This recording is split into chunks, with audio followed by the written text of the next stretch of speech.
Nagtataka po ako doon. He's lying when he said that he does not know Laila de Lima.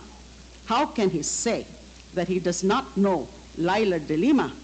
Unang-una, nung DDS, yung hearing po namin, yung CHR inquiry sa Davao on the DDS killings, siya po, as then mayor, ang pinakauna na tinawag namin as resource person. Thank you, Senator. Iba na kasi ang hirdo niya kasi hindi mo kilala. Mr. President, may I remind you that please refrain from talking unless you are recognized by the Yes, I chair. was just making a statement. Yeah, Hindi ko na nakilala, iba ng hirdo niya eh.